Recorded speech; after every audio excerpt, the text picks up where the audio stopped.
Most people think the history of economic thought began in a 17th century London coffeehouse, or with the publication of Adam Smith's The Wealth of Nations. We are taught to jump straight from Aristotle's basic logic to the Industrial Revolution, as if the 1,000 years in between were a total intellectual blackout. But there is a quieter, more profound truth hiding in the heart of the medieval world. A truth Western history rarely puts on the syllabus. Nearly a millennium ago, a Persian scholar issued a warning that still vibrates through every modern financial collapse. He argued that when money loses its moral anchor, a society doesn't just go bankrupt, it rots from the inside out. Looking at the world today, it seems this medieval philosopher understood our modern glitches better than we do. Welcome to the Hidden Ledger, where we declassify the intersection of money, power, and history. Nothing is ever as simple as it looks on the surface. Section 1. The Silicon Valley of 1100 CE. To understand Al-Ghazali, you have to look past the Dark Ages myth. While Europe was fragmented and struggling, the Islamic world was the global mainframe. From the schools of Baghdad to the markets of Cairo, this was a civilization pulsing with wealth, sophistication, and trade.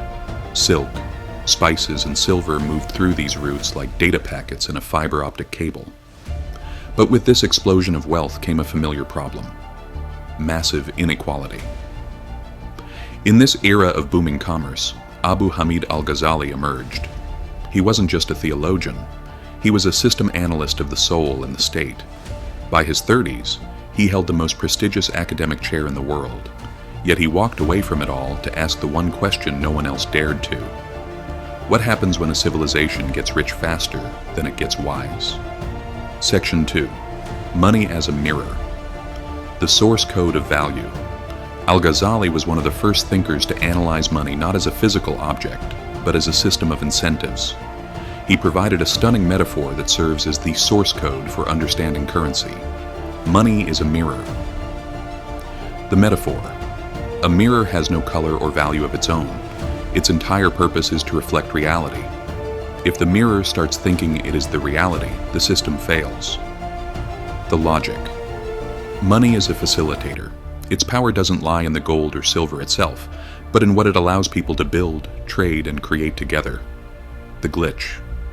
When people start worshiping the mirror, hoarding money, instead of the things it reflects, value and contribution, the economy detaches from reality. This is the 11th century version of a speculative bubble. Section 3. Frozen blood. The danger of idle wealth. One of Ghazali's most aggressive insights was about circulation. He was a polymath who understood medicine, and he used a medical analogy for the economy that is still chillingly accurate. He described hoarded wealth as frozen blood in the veins of society. To him, money locked away in chests or hidden in offshore vaults wasn't just useless, it was a systemic infection. The blockage. If blood pools in one limb and stops moving, that limb gets gangrene and the body dies. The scarcity. When the elite hoard, they create an artificial scarcity. It's not that the world lacks resources, it's that the blood isn't reaching the cells, the workers and families. The modern echo. This sounds like a 900-year-old critique of the liquidity traps and wealth concentration we see in the 21st century. Section 4. The Trust Index. Speculation as a contagion. Al-Ghazali had zero patience for what we now call rent-seeking or predatory speculation. He saw speculative behavior not as a clever strategy, but as a moral corruption that eventually destroys the market itself. Whoever profits from the suffering of others, he wrote, profits from corruption. He understood that every transaction is built on an invisible layer of trust. Long before modern economists coined terms like information asymmetry or moral hazard, Ghazali was warning that if I know the milk is watered down and you don't, the market isn't efficient, it's broken. Once participants stop trusting each other, the transaction costs become so high that the entire economy enters a death spiral. Section 5. The admin. Cheat. Stealth. Inflation. Ghazali didn't just look at merchants, he took aim at the state. Medieval rulers, much like modern central banks, often tried to hack their budgets by diluting the gold and silver in their coins. This was called debasement. Ghazali condemned this as state-sanctioned theft. He saw it as a way for rulers to tax the people through stealth inflation. He predicted that once a state starts manipulating the purity of its money to cover its debts, the population will eventually lose faith, abandon the local currency, and flee to harder assets. From the Weimar Republic to modern hyperinflation, the pattern has remained identical for years. Section 6. Why this matters. In 2026, Al-Ghazali's message is stark. A society can survive poverty, but it cannot survive the collapse of trust.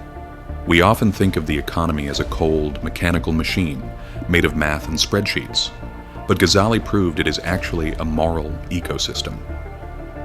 When the framework of honesty and contribution disintegrates, the financial system follows right behind it. Our modern world, defined by record debt, speculative excess, and a widening gap between the mirror and reality, is a living testament to his 900-year-old diagnosis. Civilizations rise when they understand balance.